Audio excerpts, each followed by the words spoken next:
बिस्मिल्लाहिर्रहमानिर्रहीम। अस्सलामु अलैकुम माय डियर स्टूडेंट्स। रब्बे ज़िदनी इल्मा। प्यारे आका सल्लल्लाहु अलैहि वसल्लम की खूबसूरत दुआ के साथ लेक्चर का आगाज़ करते हैं। I hope my dear students you all will be very fine in the terms of your physical health, in terms of your mental health.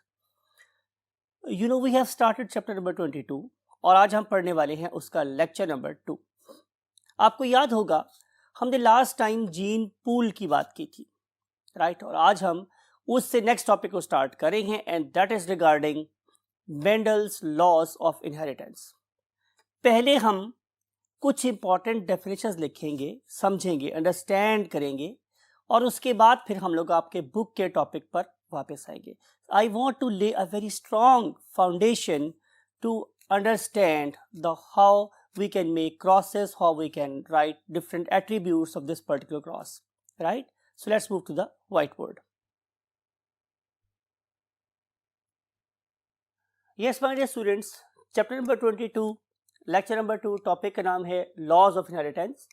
और आमतौर पे लॉज ऑफ इनहेरिटेंस पढ़ाने से पहले हमें कुछ बुनियादी चीज़ों का पता होना चाहिए। आइए हम उन बुनियादी चीज़ों को अंडरस्टैंड करते हैं। सबसे पहली चीज़ माय डियर स्टूडेंट्स ये है कि what is basically a phenotype. तो हम स्टार्ट करेंगे फिनोटाइप से।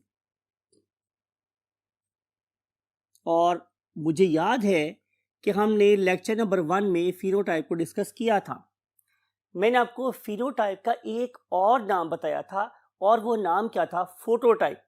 यानी कि तस्वीर आपको नजर आती है तो एक ऐसा कैरेक्टर जिसे आप देखकर यू कैन से एनालाइज कर सकते हो, that is called as a phenotype. For example, you can say this particular organism may be tall and this particular organism may be short, और हम इसे नाम और देते हैं dwarf. This organism is for example white and this organism is black, right?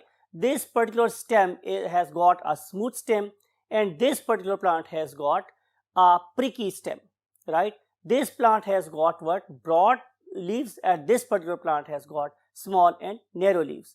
तो जो चीज को मैं देख के अंदाजा कर सकता हूँ, मुझे देख के पता चल सकता है, दैट इज कॉल्ड एज फोटोटाइप और फिनोटाइप। तो हम लिखेंगे इसको कैसे कि external appearance of an organism, external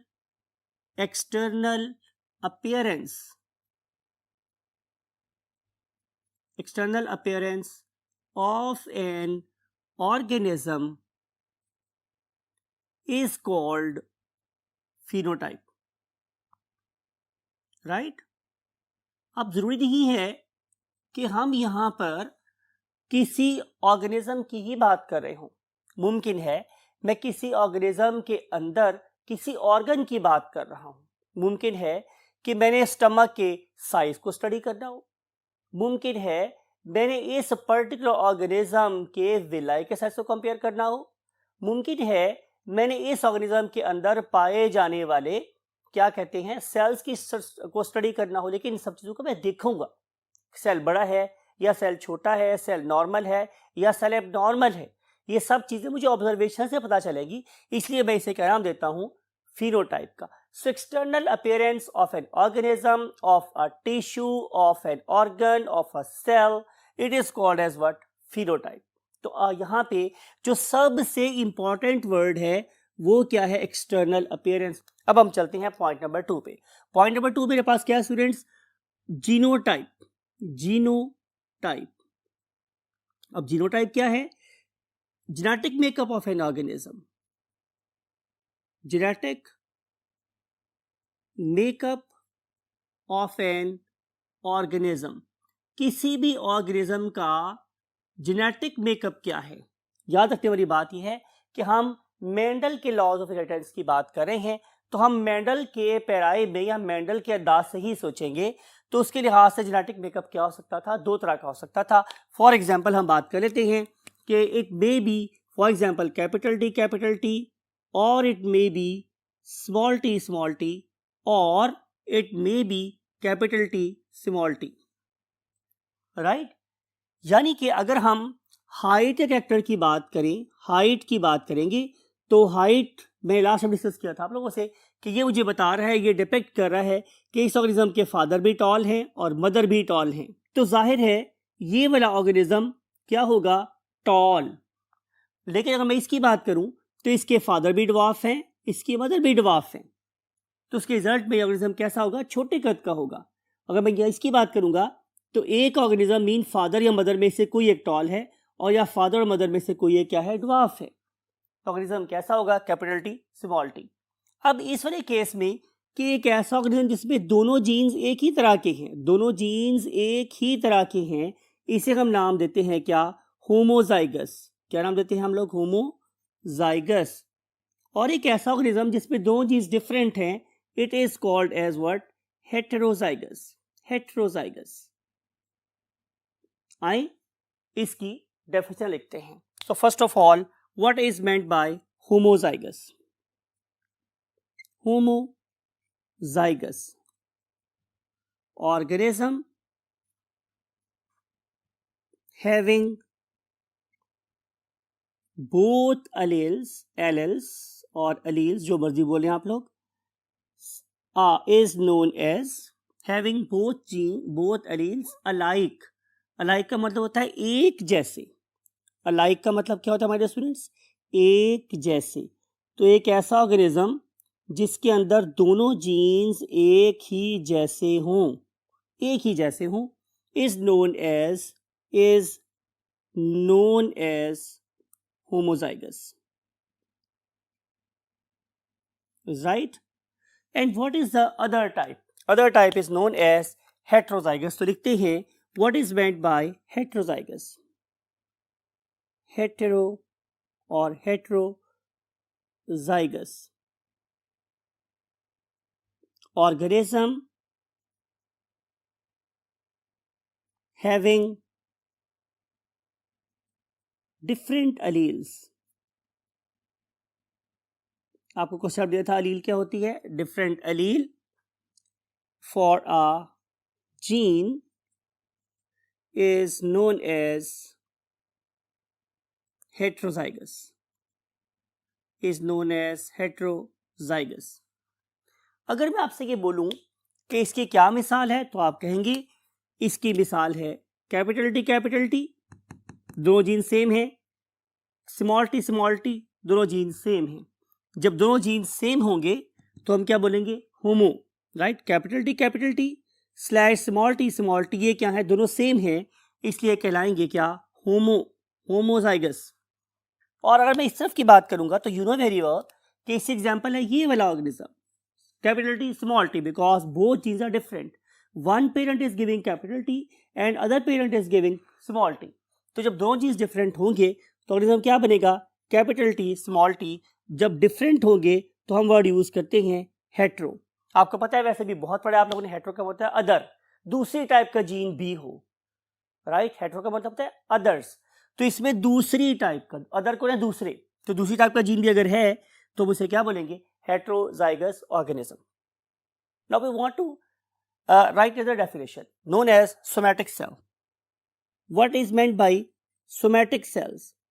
Somatic cell का मतलब है एक ऐसा cell that is making the body but it is not playing any role in transmission of traits from one generation to other generation. I mean to say कि हम non reproducing या non reproductive cells की बात कर रहे हैं। तो somatic cell मेरे पास क्या होता है? Normal body cell is known as normal body cell, और हम इसे नाम कह देते हैं नॉन रिप्रोडक्टिव सेल। एक ऐसा सेल जिसका रिप्रोडक्शन में कोई रोल नहीं है and has 2n number of chromosome, जिसमें 2n नंबर ऑफ क्रोमोसोम होंगे, that is called as what? Somatic cell, right. So any body cell that has no role to play in reproduction is known as somatic cell. It has got two sets of chromosomes. That is, it has two sets of chromosomes. Two sets of chromosome. यानी कि अगर मैं आप लोगों की बात करूं तो आप कौन है? हज़रत इंसान। तो आप लोगों के टू सेट्स कैसे हैं? 23 + 23 बहुत पड़ा है आप लोगों को, तो कितना नंबर ऑफ क्रोमोसोम हो जाएगा? 46। तो जिस सेल में नंबर ऑफ क्रोमोसोम 46 होंगे, it is called as a somatic cell और नॉर्मल बॉडी सेल। लेकिन किसी भी ऑर्गेनिज्म का नॉर्मल बॉडी सेल कभी भी रिप्रोडक्शन में हिस्सा नहीं लेता, तो वो अल्लाह ने क्या किया हुआ है, उस एक स्पेशल ऑर्गन दिया हुआ है, you know very well, that is called as a gonad. तो उस पर्टिकुलर गॉनेट में क्या होती है, मियोसिस, और उस मियोसिस के रिजल्ट में नंबर ऑफ क्रोमोसोम क्या हो जाते हैं, हाफ। तो जब नंबर ऑफ क्रोमोसोम हाफ हो जाएंगे तो फिर क्या कहलाएगा, वो बनेगा गैमेट। तो आइए हम चलते हैं नेक्स्ट बोर्ड पे और डेफिनेशन लिखते हैं किसकी, गैमेट्स की, right. Now we want to write the definition of a gamete. वैसे तो मैंने बहुत दफा आप लोगों को लिखवाई डेफिनेशन, लेकिन दोबारा लिखवा रहा हूं ताकि शायद कि उतर जाए तेरे दिल में मेरी बात कि what are the basically gametes. तो आंसर इज के gametes are reproductive cells. Gametes are reproductive cells or sex cells. That is woolen grain leading to formation of sperms, and in case of plants we have got eggs developing in ovaries, and in case of animals we have got nothing other than sperms and eggs. Sperms and eggs. तो ये जो मेरे पास sex cell है इसे हम क्या बोलते हैं, गैमेट। यू नो ये कहाँ से डेवलप होते हैं, ये डेवलप होते हैं specific you can say reproductive organ से, that is called as the gonad, right. अब ये जो स्पर्म है और ये जो एग है, या पोलन ग्रेन से बनने वाले स्पर्म है और एग हैं, हम इन्हें आइडेंटिफाई कैसे करते हैं। मैं लिख रहा हूं आप लोगों के लिए प्रॉपर एक वर्ड, आइडेंटिफिकेशन, कि हम उन्हें कैसे आइडेंटिफाई कर सकते हैं। इट इज़ इंपॉर्टेंट, खास तौर पे जेनेटिक्स के पॉइंट ऑफ व्यू से it is very very important.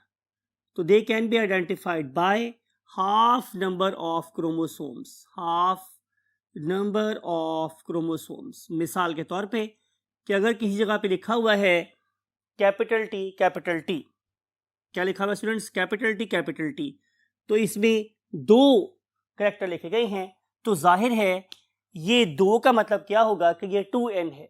2 का मतलब मेरे पास क्या है कि ये 2n नंबर ऑफ क्रोमोसोम है, और जब मैं इसको रिड्यूस करूंगा हाफ पे तो इससे क्या बन जाएगा, एक ऐसा सेल कि जिसपे नंबर ऑफ क्रोमोसोम क्या है, हाफ है, तो ये बन जाएगा गैमेट।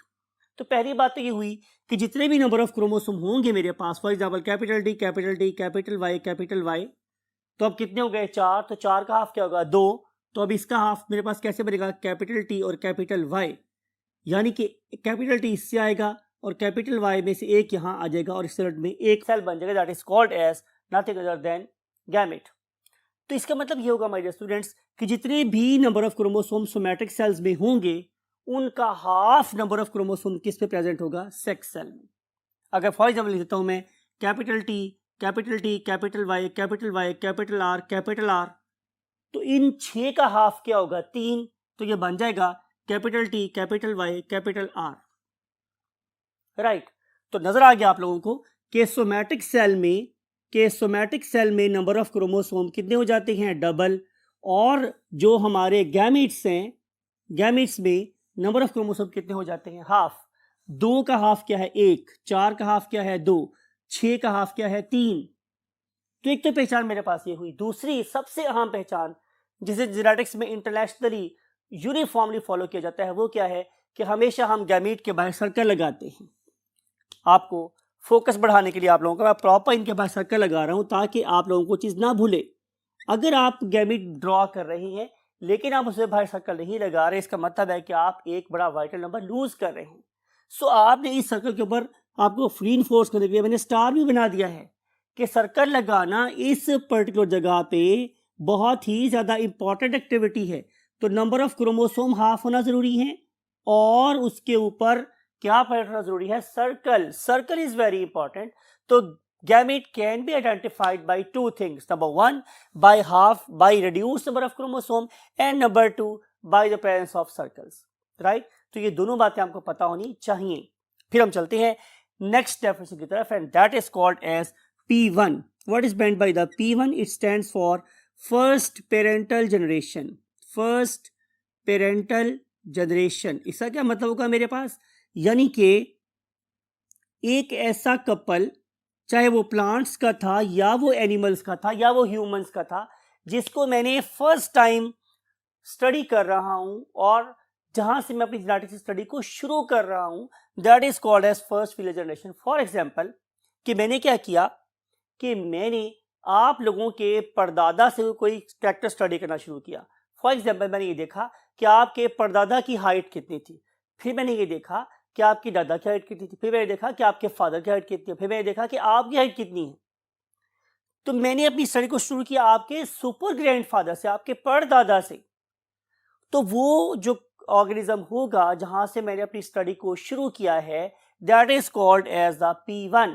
फॉर एग्जाम्पल कि मैंने स्टडी शुरू की आपके फादर से, तो फिर आपके फादर और आपकी मदर क्या बन जाएंगे, फर्स्ट पेरेंटल जनरेशन। या मैंने स्टडी किया कोई प्लांट कब से 2011 से। तो जहां से भी मैंने प्लांट्स को पढ़ना शुरू किया है, उस पर्टिकुलर ईयर में पाए जाने वाले पौधे क्या कहलाएंगे, फर्स्ट पेरेंट्स।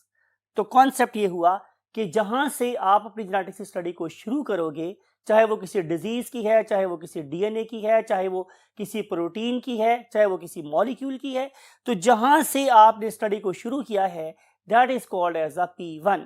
तो हम लिख रहे हैं आप लोगों के लिए, pair of organisms, pair of organism, bracket में सकते हैं आप लोग, ये प्लांट भी हो सकते हैं, ये एनिमल्स भी हो सकते हैं, ये माइक्रो ऑर्गेनिज्म भी हो सकते हैं, कुछ भी हो सकता है माय डियर स्टूडेंट्स, कुछ भी।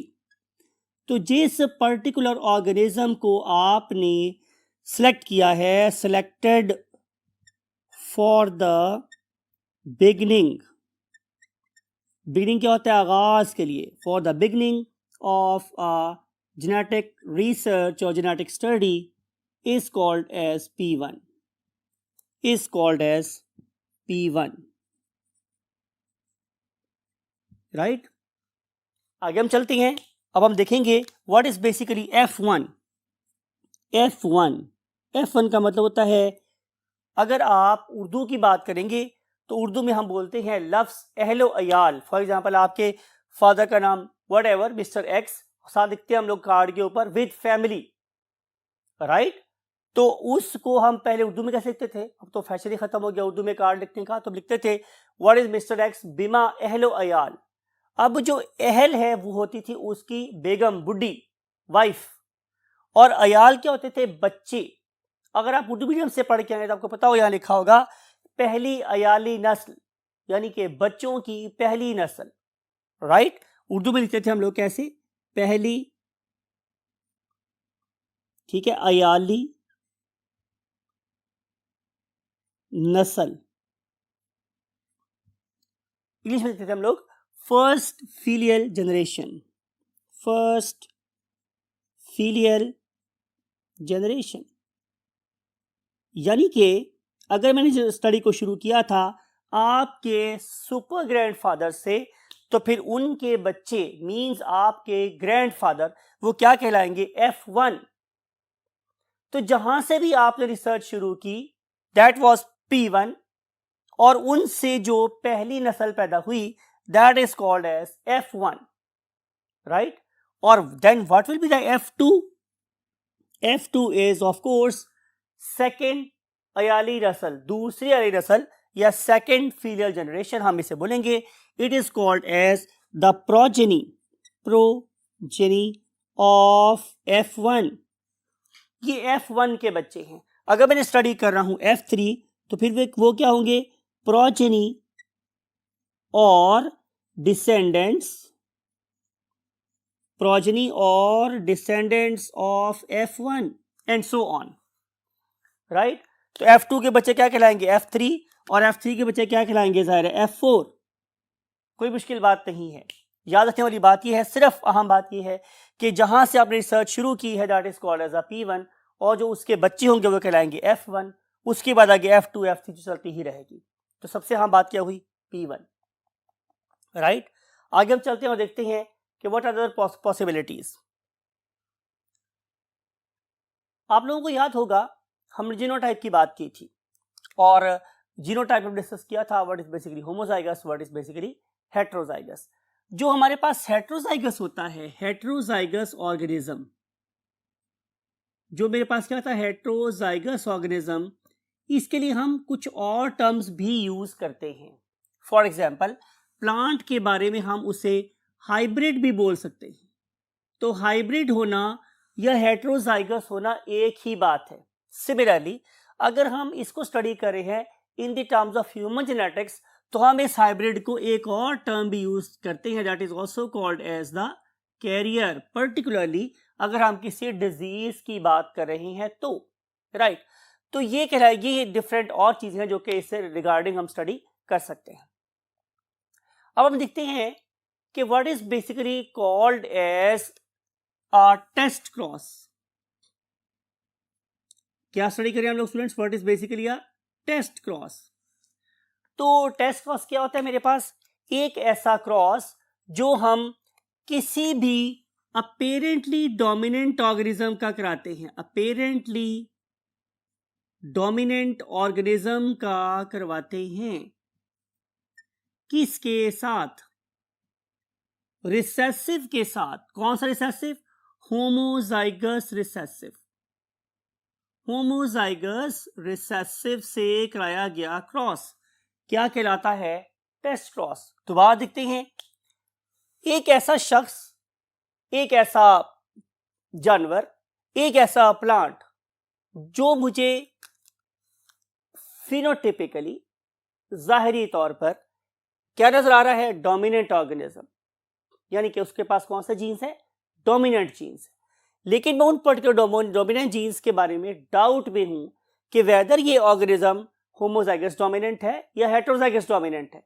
तो इस ऑर्गेनिज्म की डोमिनेंस को चेक करने के लिए कि इसकी डोमिनेंस होमोजाइगस है या हेट्रोजाइगस है, मैं क्या करूंगा, मैं उसका क्रॉस कराऊंगा होमोजाइगस रिसेसिव के साथ, राइट। तो फिर ये क्रॉस क्या कहलाएगा, टेस्ट क्रॉस। इसका मतलब ये है कि अभी हमें इसको भी समझना है कि what is basically a dominant organism, right. Look at this, हमने लिखा कि डोमिनेंट क्या होता है, डोमिनेंट क्या होता है। चलिए बजाय कि हम इसे ऑर्गेनिज्म के बारे में डिस्कस करें, क्यों ना हम लोग डोमिनेंट जीन की बात करें या डोमिनेंट एलील की बात करें, ठीक है। अ जीन और अ ट्रेट और अ कैरेक्टर, ठीक है। अ जीन, ट्रेट और अ कैरेक्टर दैट appear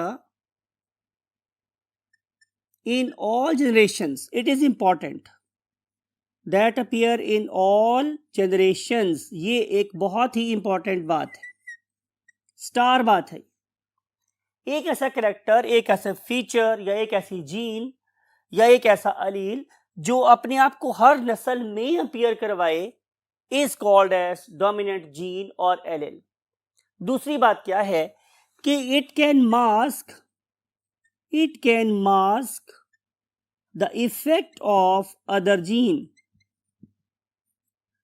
अगर इसके मुकाबले पे कोई दूसरी अलील प्रेजेंट है या जीन प्रेजेंट है तो ये उसके इफेक्ट को मास्क कर सकता है, राइट। इसे हम क्या बोलते हैं, डोमिनेंट जीन। तीसरी बात मैंने क्या बतानी है आप लोगों को कि it is represented by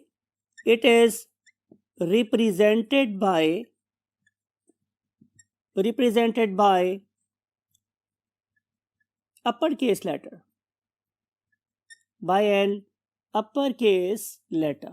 For example,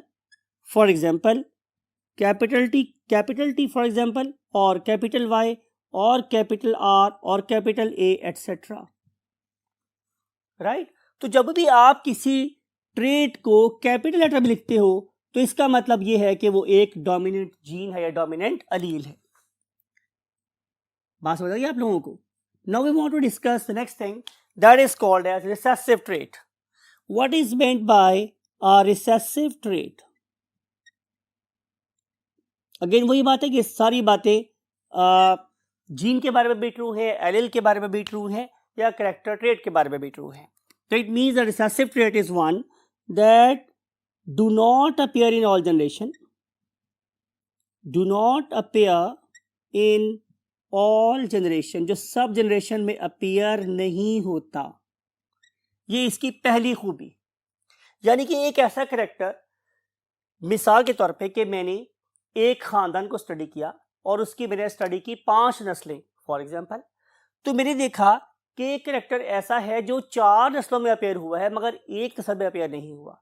या मेरे पास किसी एक डिजीज का पूरी की पूरी मेरे पास पेडिग्री प्रेजेंट थी गुज़श्ता 20 नस्लों की, तो मैंने 20 नस्लों में देखा करेक्टर 19 में अपेयर हुआ है और 20वें में अपेयर नहीं हुआ, तो वो करेक्टर क्या कहलाएगा? Recessive character. तो करेक्टर कभी भी जनरेशन स्किप नहीं करता। कौन सा वाला? डोमिनेंट। अगर उसने 100 में से भी एक जनरेशन को स्किप कर दिया, इसका मतलब है कि डोमिनेंट नहीं रहा या वो अब मॉडिफाई हो गया है, right? So recessive trait is one that do not appear in all generation, या आप लिख सकते हो कि that skip generation, that skip generation, जो जनरेशन होगी उसको स्किप करेगा। वो ऑल्टरनेट जनरेशन भी हो सकती है, वो 10वीं जनरेशन भी हो सकती है, वो 5वीं भी हो सकती है, व्हाटएवर। अगर किसी भी जनरेशन में अपीयर ना हुआ तो इसका मतलब है कि वो एक रिसेसिव ट्रेट है। Number 2, do not express itself, do not express itself in the presence of dominant trait, यानी कि ये बेचारा डोमिनेंट ट्रेट की प्रेजेंट में अपने आप को कभी भी शो नहीं करेगा, पर्टिकुलरली अगर डोमिनेंस कैसी हुई? एब्सोल्यूट टाइप की हुई। डिस्कस करेंगे भी आप लोगों के साथ, लेकिन आप अभी फिलहाल अभी इतना याद रखें कि वो ट्रेट जो अपने आप को डोमिनेंट ट्रेट की प्रेजेंस में शो ना कर सके वो रिसेसिव ट्रेट कहलाता है। और उसके बाद it is represented by lower case letter, represented by lower case letter। इसे हम हमेशा लोअर केस लिखते हैं, for example small r, small y, for example small a etcetera. तो जिस करेक्टर को मैं स्मॉल लेटर से लिख रहा हूं that is usually are recessive trait. और आखिरी अब बात हमारे पास क्या है, इंपॉर्टेंट बात, always appear in homozygous form, कि जब ये दो जीन्स इकट्ठे होंगे, जब दो एलील्स आपस में इकट्ठे होंगे तो तब ही ये अपने आप को एक्सप्रेस कर सकेंगे। फॉर एग्जांपल स्मॉल y और स्मॉल a और स्मॉल r। तो जब ये दोनों एक ही तरह के इकट्ठे होंगे, स्मॉल y, जैसे मैंने बोला स्मॉल a या स्मॉल r, जब ये दोनों इकट्ठे होंगे तो ये अपने आप को रिप्रेजेंट कर सकेंगे। That's it with the foundation my dear students. Now we have, you can say, basic knowledge, और इस नॉलेज को इस्तेमाल करके हम लोग आपसे डिस्कस करेंगे मेंडल्स लॉ ऑफ इनहेरिटेंस को डिटेल के साथ और देखेंगे कि मेंडल अपने रिजल्ट्स को ऑब्टेन करने में कैसे कामयाब हुआ। Till that time, take very good care of yourself and your great parents. I want to say you अल्लाह हाफिज।